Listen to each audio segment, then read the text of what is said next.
Quando eu percebo que há uma necessidade de cambio em minha vida, não é fácil ter a valentia de dizer, eu vou cambiar isso hoje dia. Eu vou cambiar minha maneira de mirar esta situação, de falar desta maneira. Eu vou cambiar minha maneira de portar-me em determinada situação. Não é fácil quando uno percebe que necessita cambiar-se. Pero é mais difícil aún quando o outro te habla que você tem que cambiar-se. ¿Sí ou não? Quando alguém se acerca a você e te diz, mira, há algo em sua vida que não está bueno. E eu como seu irmão, sua irmã, eu como um servo do Senhor, eu tenho que dizer-te isso, que é necessário arreglar esta coisa em sua vida. Não pode seguir sendo assim. Então, mira, quando uno percebe que tem que cambiar, já é difícil. E quando o outro viene a nós para dizer-nos que é necessário fazer algum cambio, mais difícil aún. É mais difícil. Agora, o que quero mostrar a vocês é que este chamado de Abraão, que nós leemos acá, Gênesis capítulo 11 e 12, é fundamental em la história de la revelação bíblica, porque mostra-nos Deus haciendo algo increíble. Deus está começando um novo plano com a sociedade. Deus está criando uma nova sociedade agora por meio de Abraão. Pero antes de empezar este novo projeto, Deus hace algo antes. Deus está cambiando coisas antes. Em la vida de Abraão e en el contexto em que Abraão está. Deus está haciendo cambios acá. E esses cambios nos ensinam que Deus sempre está en el controle de todas as coisas. E hace como quer, quando quer, en el tiempo que decide. Deus nos mostra acá que tem o total controle de todas as coisas. Por isso que eu te perguntei antes de ler o texto se você está preparado para experimentar cambios neste ano.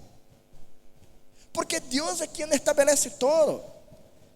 Deus cambia você de lugar de vivir. Deus te cambia de onde estudia. Deus te cambia de onde trabalha. Deus cambia os líderes de nosso país. Deus cambia todas as coisas. E quando nós não percebemos que é Deus quem está com suas mãos invisíveis, haciendo as coisas para su honor e glória, quando nós não compreendemos isso, nossa mente, nosso coração são muito afligidos, porque não podemos encontrar esperança em nenhum outro, sino en el Senhor. Deus nos mostra acá que está en el controle de todas as coisas. Pero para mostrarte isso, eu quero hablar algumas coisas deste mundo em que Abraão vivia. Porque Deus está dizendo para Abraão: salga de sua terra, del meio de sua família, e você tem que ir-se para uma terra que eu te mostrarei. Pero, que mundo era esse em que Abraão estava vivendo? Será que era malo, difícil? Abraão estava sendo um problema para este lugar onde vivia? Ou este lugar onde ele vivia estava sendo um problema para sua vida? Uma coisa ou outra tem que ser acá. Temos que perguntar isso: Deus, por que decidiste tirar ou sacar seu servo de aí? Por que Deus decidiu isso? Vamos entender então que mundo era este onde Abraão vivia. Primeiramente, o que se sabe é que este mundo de Abraão, cerca da região onde estava vivendo, saiu de Ur de los Caldeos. Agora estamos acá vendo Abraão em uma outra cidade, pero é em la mesma região. E trata-se de uma região que tinha já cidades muito bem organizadas. Era uma cidade com lindas casas. E há registros de edifícios aí também. Há registros em estes dias de casas que tinham como que 20 dormitórios.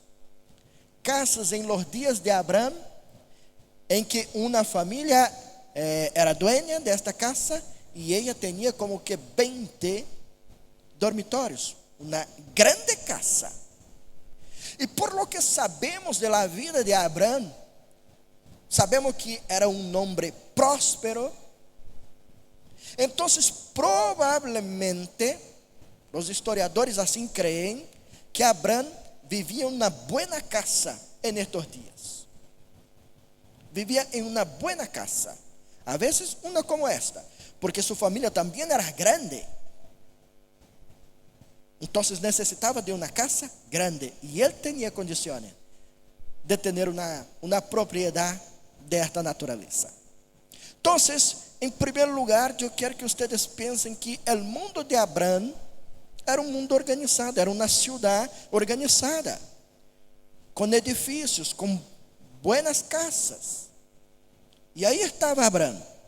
A segunda coisa que também devemos compreender do mundo de Abraão é que havia uma sociedade organizada também, não somente a cidade organizada, pero também a sociedade civilmente organizada, com leis. Creio que vocês já han escuchado sobre o código de Nuzi, que é de estes dias. Nuzi era uma cidade da antiga Mesopotâmia e hoje dia seria como que na região de Iraque. E essas leis de Nuzi serviam para direcionar, para manejar a vida das pessoas. Então, é uma sociedade que tem um código civil para governarlos também. Además de ser uma cidade edificada, uma boa cidade, uma região com boas cidades, era também uma região onde tinha uma sociedade organizada. Não era desordenada as coisas aí. Em terceira e última informação, esta região também era composta de uma religião bem estruturada e também organizada. A menção que temos no capítulo 11 de la Torre de Babel, vocês conhecem essa história. E essa ideia de torre não surge acá, era comum em estes dias. Construir torres em los dias de Abraão era algo comum. E as torres funcionavam como templos de adoração. Agora, o que eles decidem é fazer uma torre diferenciada, mais grande, que pudiera alcançar o cielo. Isso decidiram. Pero a ideia de torre já era presente em los dias de Abraão. Isso significa que a sociedade que era organizada civilmente também praticava a religião. Era uma sociedade também organizada religiosamente. Por que eu les traigo essas informações? Porque quando pensamos em Abraão e em seus tempos, parece que eles viviam solamente em um deserto lleno de tiendas e não tinha nada, e as coisas eram difíceis e não tinha nenhum tipo de organização. Não era assim. Era uma cidade bem organizada, com uma sociedade organizada, que tinha a religião aí também, que a gente praticava. Por isso, ante todo este contexto, a pergunta que podemos fazer é: por que Deus decidiu sacar a Abraão de um lugar assim? Porque não é desordenado, é um lugar bueno, que tem gente, um lugar ordenado, que tiene leyes también, ¿por qué Dios decidió sacar a Abraham de Harán, donde estaba? Ya tenía salido de Ur de los caldeos, y ahora está en Harán. Y Dios se revela a él y dice: Abraham, tiene que seguir viaje. Tiene que seguir viaje. Entonces, ¿por qué Dios está haciendo eso? ¿Qué Dios tiene en cuenta a Harán, a esa región? Hay por lo menos 3 consideraciones que yo quiero hacer acá para ayudarlos a comprender lo que Dios está haciendo en la vida de Abraham, por medio de Abraham, para alcanzar su proyecto más grande, mayor. Primera cosa que nosotros podemos responder a esta pregunta: ¿por qué Dios está sacando a Abraham de este lugar? La primera cosa es que Dios estaba interrumpiendo el círculo vicioso de una cultura idólatra. Dios estaba interrumpiendo el círculo vicioso de una cultura idólatra. Dios está rompiendo algo. Dios está parando algo. Mira que la cultura caldea fue una fuente de influencia para todos los pueblos antiguos, especialmente en este periodo de la generación postdiluviana. La religión de los caldeos influenciaba mucho a esa gente de este momento de la historia. Y la familia de Abraham estaba ahí presente, sufriendo esa influencia también. Y especialmente Abraham, que estaba metido también en este contexto. Mira, yo y tú sabemos que el lugar donde vivimos influye en nuestra manera de pensar, de hablar, de vivir, sobre todo de tomar decisiones. El lugar, mira bien eso, el lugar donde vivimos influye directamente en la forma como vivimos en este mundo. Usted muchas veces toma decisiones y al final usted va a decir: es que nosotros de acá, nosotros que vivimos acá, pensamos así, hacemos así. Muchas de sus decisiones son basadas en un contexto cultural, porque la gente que vive donde usted vive piensa y reacciona como usted. Entonces su manera de vivir en este sistema es determinada por la cultura donde usted está. Así pasa con todo. Entonces el lugar influye directamente. Y hay 2 personajes en la historia muy cercanos a Abraham que podrían ser como que obstáculo para que él pudiera partir de este lugar donde estaba y obedecer al Señor. 2 personajes. El primer personaje se llama Noé. ¿Ya escucharon hablar de Noé? Claro que sí. ¿Por qué Noé podría ser un obstáculo para que Abraham pudiera avanzar en este nuevo proyecto con el Señor? Noé y Abraham fueron personas que vivieron en el mismo tiempo. Les doy una tarea para la casa. ¿Y quién de ustedes, solamente los que están acá, quién de ustedes descubrir cuántos años tenía Abraham cuando Noé murió? Voy a dar un regalo. Yo. Pero el primero solamente que descubrir, ¿quién me llamar durante la semana y decir la edad correcta de Abraham, cuántos años él tenía? Yo voy a dar un buen regalo, ¿ya? En este año, ¿ok? Pero quiero decirles exactamente eso, que Noé era un personaje conocido. Todos sabían quién era Noé. De esta generación postdiluviana, ¿quién no iba a saber quién era Noé? Todos sabiam, todos conheciam. Se você ia à la panaderia e dissera como Abraão, que era um tataranieto de Abraão, de Noé, todos iam saber, seja bem-vindo, você é da família de Noé. Seria bem recebido. Se for em qualquer parte de aqueles dias, Abraão seria reconhecido como parte da família de Noé. Como que Noé então poderia ser alguém que pudiera ser um obstáculo para a salida de Abraão de aí? Mira, como que Abraão, como que você pode abandonar sua família? Mira, Noé já está viejo e você vai dar as espaldas para ele, vai sair de cá, vai para um lugar que você não conhece. Não se hace assim.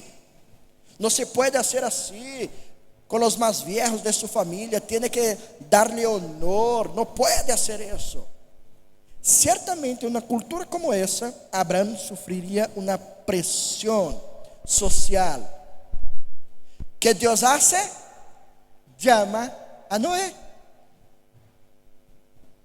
Isso. Deus mata a Noé. Deus lo promove. Deus lo llama. Ele vai ao cielo com o Senhor. Este poderia ser um obstáculo. E a mão invisível de Deus está preparando o cenário para que nada e nadie pueda ser como que um obstáculo para que Abraão avance neste novo projeto. El outro, ¿sabe quem era? El outro, Harán, hermano de Abraão.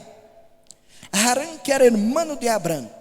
Mira como que nos enseña a palavra do Senhor, que a forma de viver de Harán, o paradigma de Harán, era daquelas pessoas que dizem: el hombre tiene que morir en el lugar donde nació. No puede cambiarse. No puede salir del lugar donde vivió. No puede dar las espaldas para su tierra natal. No puede hacer eso. Harán podría hablar lo mismo con Abraão, cuando Abraão decirle: mira, yo voy a salir, yo voy a obedecer al Señor, yo voy para un otro lugar. Harán podría decirle: ¿cómo que va a hacer eso? No puede dejarnos. Usted tiene que morir acá. Nuestro Padre nos trajo para acá. Nosotros trabajamos acá, somos conocidos acá, tenemos que quedarnos acá. ¿Qué Dios hace con Harán? Lo lleva también.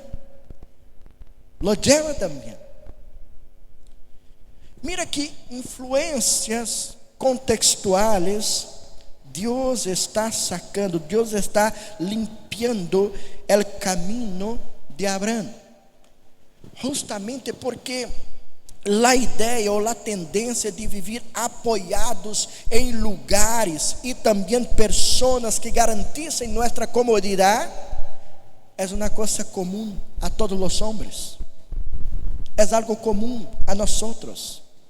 Apoiar-nos em um lugar que nos oferece uma comodidade para viver.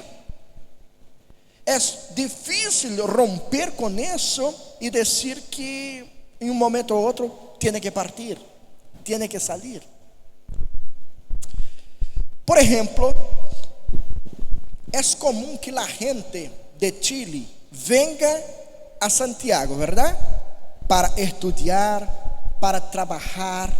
É normal que a gente venga para cá. Quem vive em outras regiões vem para Santiago para fazer isso.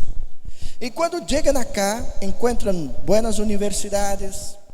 Depois que terminam a carreira, também podem encontrar bom trabalho. E quando que uma pessoa assim, que tem uma boa formação e um bom trabalho, vai a pensar em volver para onde vino, de onde vino? Quando que uma pessoa vai a pensar em cambiar-se depois que tem uma vida llena de comodidade? Não é comum. Não é comum pensar em tipo de câmbio como esse. Não é possível pensar em uma salida como essa. E Deus sabe exatamente como que funciona o coração humano. E sabe que o lugar onde estamos influi em la maneira como vivimos neste mundo. E que muitas vezes também nos apoiamos em um lugar justamente por causa da comodidade que temos. E aí não pensamos em cambio nenhum para nossa vida. E o que passa é que, de uma maneira indireta, nós vamos criando como que ídolos em nossa própria vida. E nossas opiniões se tornam como que absolutas, como que verdade última para decidir todas as coisas. E nós despreciamos qualquer outra possibilidade de vida. A maneira de viver correta é a que eu vivo. A maneira correta de falar é como hablo eu. A maneira correta de pensar é como penso eu. Então, eu sou a referência para todo. Eu me torno a referência para todo lo que é bueno. ¿Quieres saber lo que es bueno? Acércate a mí. Así nos portamos muchas veces. Porque las cosas que elegimos para nuestra vida se tornan como que ídolos en nuestro corazón. E isso por la influência do lugar donde vivimos. E por isso não consideramos nenhum tipo de cambio que pueda sacar-nos deste lugar de comodidade. Por isso que Juan Calvino afirmou que o coração humano é como que uma fábrica de ídolos. Fabricamos constantemente ídolos. E um deles é a comodidade por la qual trabajamos muito, todos os dias. Então, quero dizer-te algo muito forte. E é o seguinte, que Deus não tem nenhum interesse, nem compromisso com sua comodidade. ¿Escuchou? ¿Escuchaste? Deus não tem interesse e nem compromisso com sua comodidade. Que você tenha seu coração arraigado en esta tierra. Justamente porque o pastor Omar leu para nós em Gálatas que Cristo morreu para quê? Para sacar-nos dessa terra, En el texto greco seria literalmente para sacar nosso coração, para que você não pueda ter esperança acá, para que você não pueda mirar nesse mundo e dizer: eu sou feliz solamente se eu estiver acá, en el lugar donde estou, haciendo lo que estou haciendo. Não me cambie, Senhor, porque me muero. Deus não tem interesse nem compromisso em realizar as coisas de acordo com sua comodidade social, religiosa, cultural. Deus não quer que você pierda de vista que deves viver para seu honor e glória. Buscar em primeiro lugar su reino, su justicia. Con eso Dios tiene compromiso en ayudarte. Con eso Dios se compromete en decir: yo estaré con usted. Mientras usted esté viviendo para mi honor y gloria, yo te sostengo. Mi mano estará con usted. Yo te voy a bendecir. Yo estaré a su lado en toda y cualquier situación. Pero para buscar su comodidad, Deus não tem interesse. Deus não está comprometido com isso. Por lo tanto, al sacar a Abraham de su contexto cultural idólatra, ¿qué está haciendo Dios? Estaba interrumpiendo la influencia de la idolatría en el corazón de su siervo. Yo te voy a sacar de ahí, Abraham, porque usted vive en un lugar que puede influenciar profundamente a su corazón. eu estou demonstrando amor por você. Quando Deus nos mueve, hermanos, piensen nisso. Há campos que Deus promove em nossa vida, hace em nossa vida, e está demonstrando amor. E muitas vezes nós sofrimos porque não buscamos compreender que as mãos de Deus é quem está guiando-nos em todo o tempo. Segunda coisa, por que Deus decidiu sacar a Abraão deste lugar? Primeiro, para interromper o círculo vicioso de uma cultura idólatra. Em segundo lugar, para interromper a tradição religiosa de tus padres. Los padres de Abraão tinham uma tradição religiosa que Deus também não está comprometido com ela e está querendo liberar a Abraão desta influência. Qual era a ordem de Deus no versículo 1 do capítulo 12? Qual foi a ordem clara de Deus? Deja tu tierra, tus parientes, la casa de tu padre, deje todo para trás, todo hacia atrás. Essa era a ordem clara. E partir acá significa justamente isso, uma liberação para Abraão deste contexto onde vivia. As coisas que estavam aí se quedariam hacia atrás. Então, al igual al lugar em que vivimos, que influi em nossa vida personal, em nossas tomadas de decisões, a família a la que pertenecemos também influi diretamente em la maneira como vivimos e em nossas decisões. Uno, para tomar decisões, sempre tem alguém da família que consulta, ¿verdad? Há alguém na família, antes de uma tomada de decisão, não, eu vou conversar antes com esta pessoa de minha família, porque nela eu confio.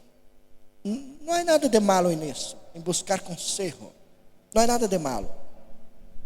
Pero quero ajudá-los a compreender algo mais grande que passa neste contexto acá.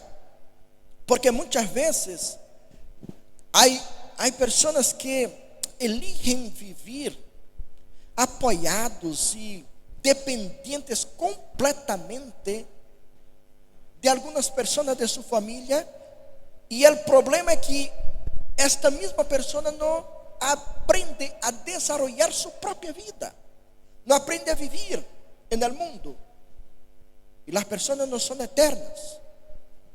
Se você é completamente dependente de alguém para viver de todo, e se essa pessoa morre, como vai viver você?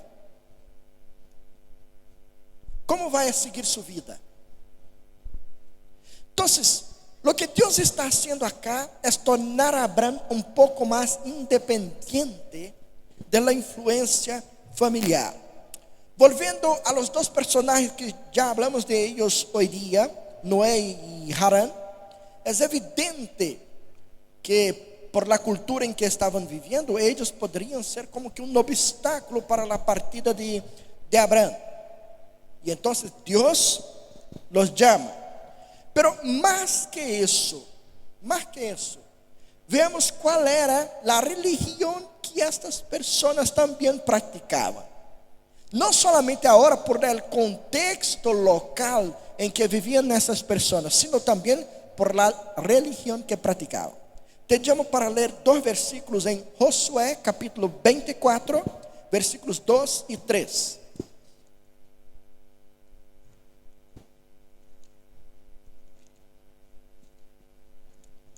É o último capítulo de Josué.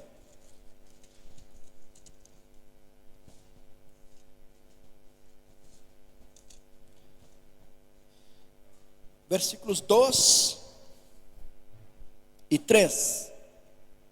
Vou ler.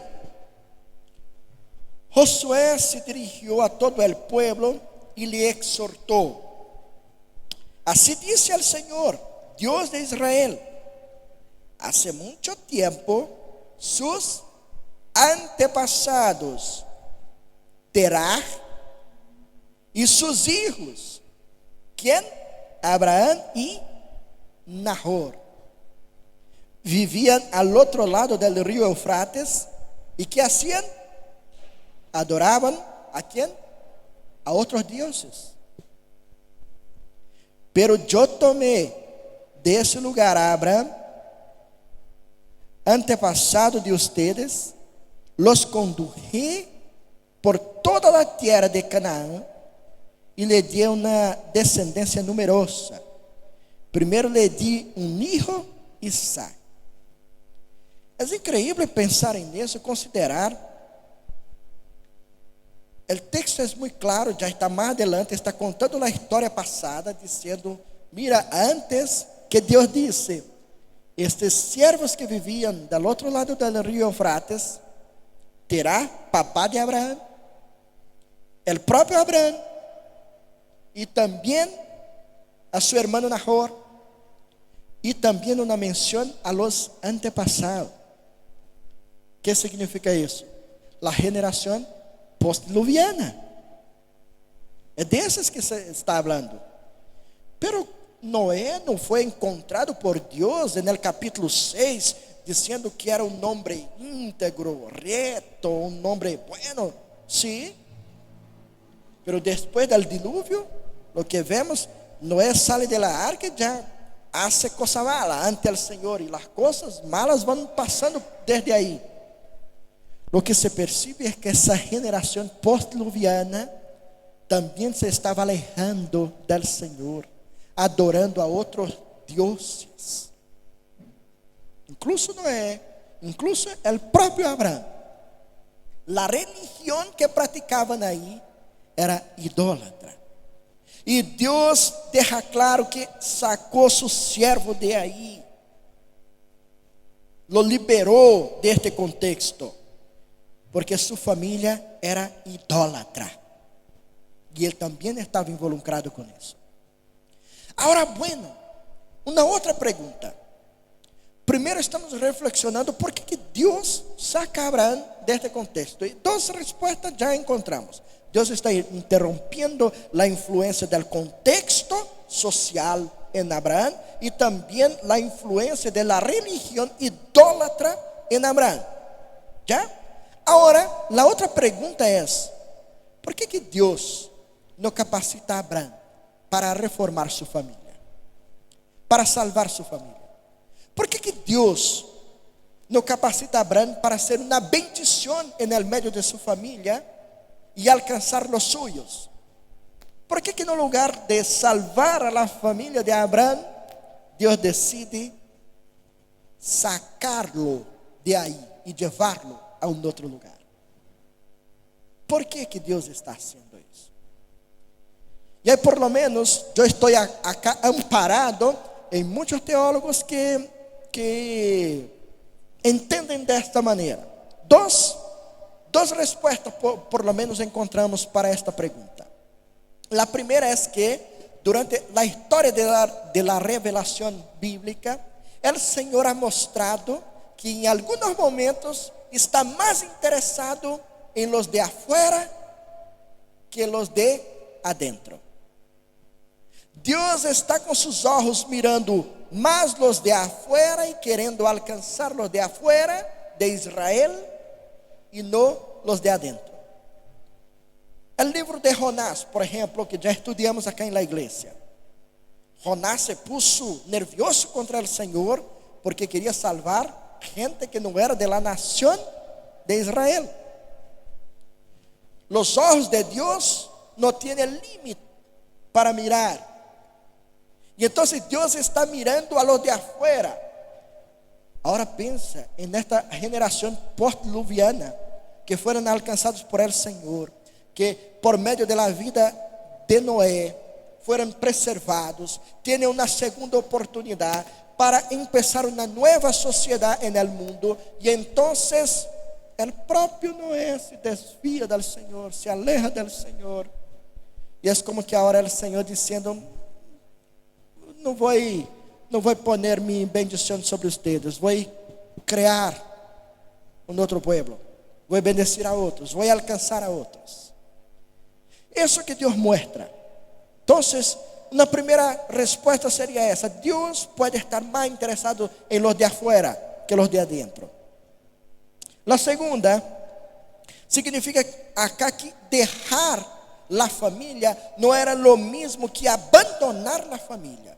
Cuando Dios está diciendo a Abraham que tiene que salir de ahí, no significa que tiene que ahora despreciarlos. No, no quiero más nada. No, continúa siendo familia. Continúa siendo familia. Pero lo que pasa es que en este nuevo proyecto que Dios quiere iniciar por medio de Abraham, no tiene nada que ver con la religión que practicaba la familia de Abraham. No se alineaba en nada. Entonces no iba a funcionar.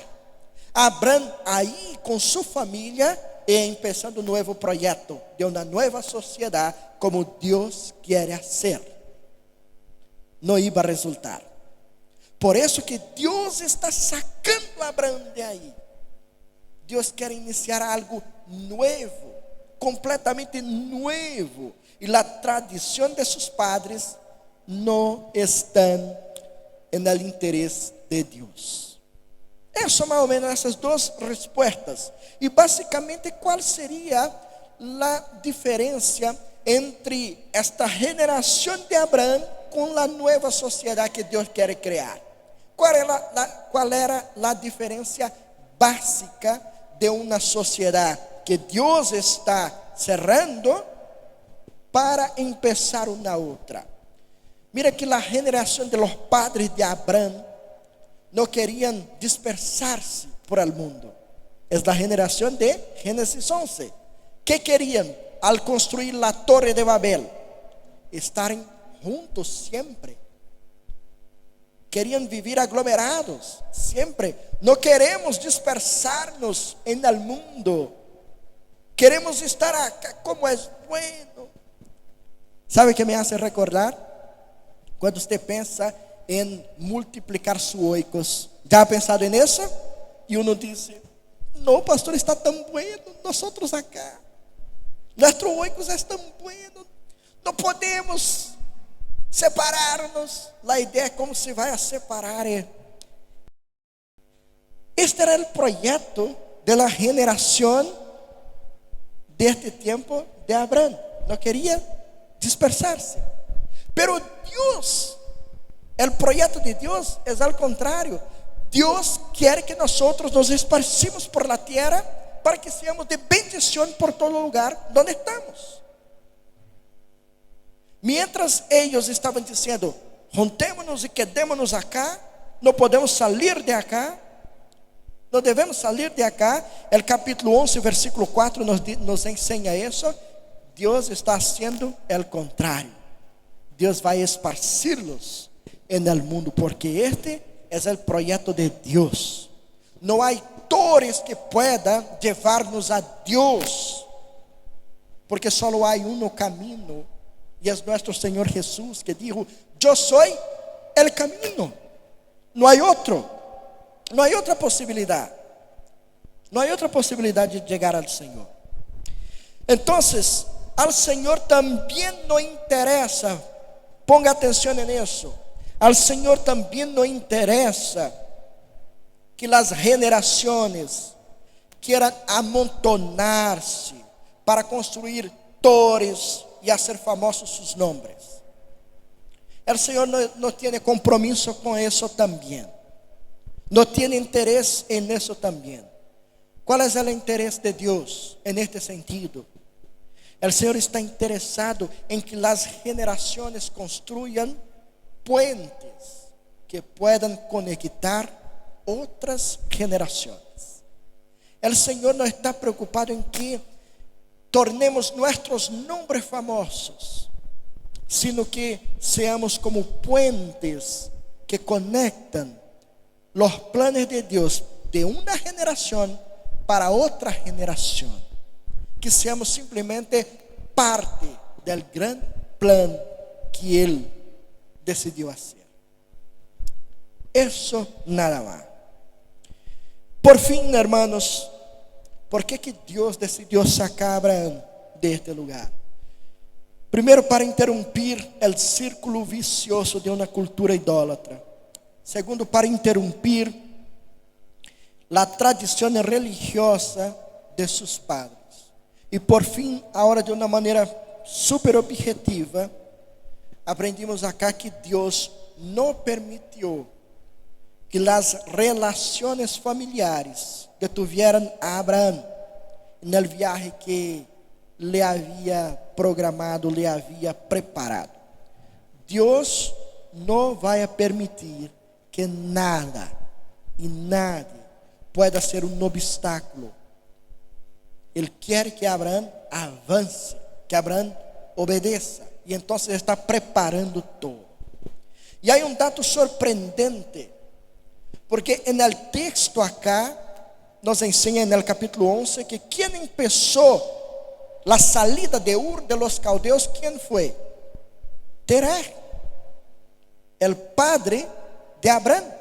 Foi Terah que iniciou a partida, a salida de Ur de los caldeos. ¿Para onde? La tierra de Canaã. Ele decidiu. Agora, lo que eu e hasta hoje dia não encontrei nadie que pueda explicar é por que Terah tomou essa decisão. ¿Por quê? Não temos nenhuma evidência de que Deus lhe hablara. Não temos nenhuma evidência de que Deus lhe hablara en el coração dizendo para irse a tierra de Canaã. Ele simplesmente decidiu e tomou sua família, seus filhos, toda sua família e partiu. Pero, que passou com este viagem de Terah? Parou na cidade de Harã e la encontrou. Cosas que yo les dije en el principio, un buen lugar. Y puede decir, mira, acá está bueno. Íbamos para Canaã, pero quedémonos acá. Vamos construir familia acá. Vamos enriquecernos acá. Y ahí pararon. Y todo indica, por el texto, por el contexto, de que Abraão fijó su residencia ahí también. Y pasó a vivir ahí. Creció ahí. Estavam establecidos aí. Pero este não era o fim do caminho para Abraão. Deus lo queria em Canaã. Allá queria Deus que Abraão fuera. E então, agora, no capítulo 12, Deus vem a Abraão e le disse: Abraão, acá no é tu lugar, arranca-te, vaya a Canaã. Tiene que seguir viaje. No puede quedarse acá. Tiene que ir adelante. ¿Qué hace Abraão? ¿Qué hace Abraão? Escucha al Señor. Muchas veces nosotros decimos fuertemente: acá tiene un ejemplo de alguien que obedeció al Señor sin contestar. ¿Fue así mismo? ¿Qué les parece? En la próxima semana vamos a ver a continuidade disso, já? Pero agora, em conclusão, que quero dizer-lhes, respondendo a pergunta que empezamos hoje dia: que espera Deus de seu povo? Que espera Deus de nossa vida como igreja neste ano de 2023? Que espera Deus? Três coisas: saber, creer e hacer. Três verbos de ação para sua vida. A primeira coisa que você tem que saber, por meio de todo isso que hablamos hoje dia, que é importante para nós estarmos juntos semanalmente, aglomerarmos. Este tipo de aglomeração é buena.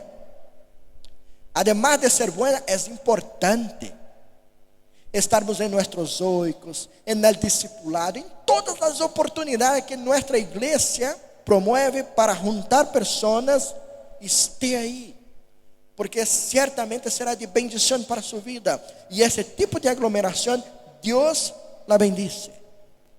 Deus está presente, Deus está com nós, Deus nos ajuda e traz riqueza a nosso coração. Pero además de saber de eso, usted tiene que creer de verdad con su corazón que en estes momentos, justo en estes momentos en que estamos juntos, el Espíritu Santo del Señor viene a nuestro corazón para enseñarnos, para capacitarnos ante los desafíos que tenemos para vivir. El culto es como que un lugar donde nos juntamos para encontrarmos la fuerza que nos capacita a salir por las puertas de la iglesia y nos esparcirmos en esta ciudad y sermos sal y luz del Señor acá. Tenemos que creer en eso. Dios no nos ha llamado simplesmente para nos juntarmos acá en algunos instantes en la semana o en nuestros huecos. Dios nos junta para que nos esparcimos, para nos esparcir en esta ciudad. Ese es el propósito del Señor. Y mientras usted está ahí viviendo en otras partes de esa ciudad, ¿cómo que está llevando el nombre del Señor? ¿Cómo estás llevando el nombre del Señor? Por fin, usted necesita hacer algo hoy día, que es salir de su zona de comodidad. Tiene que salir partiendo de hoy, el primer día del año, e ir a donde quiere que el Señor te envíe, siendo obediente. Por eso que yo inicié te preguntando: ¿estás listo para someterse al mando del Señor? Si Dios quiere cambiar a usted de ciudad, Señor, pero me custa tanto vivir acá, mi vida toda está en Santiago. Si Dios te quiere mover, hermano, si Dios te quiere mover de trabajo, si Dios te quiere mover de carrera, si Dios te quiere mover de universidad, si Dios quiere mover su vida, Él va a hacer. De una manera o de otra lo va a hacer. Ahora, ¿con qué corazón usted va a meterse con eso del Señor? Tenga un corazón sumiso al Señor. Tenga un corazón dispuesto para someterse al Señor, con la esperanza de que en Cristo nosotros recibimos algo que estas personas en la torre de Babel no alcanzaron. Ellos querían construir una torre para llegar al cielo, para estar con Dios. Decían eso, pero al final querían ter sus nombres famosos. Pero esa idea de subir y estar cercano de Dios, no alcanzaron. Pero mira que Cristo alcanzó por nosotros. Y con este texto finalizamos hoy día. En Efesios capítulo 2. Efesios capítulo 2.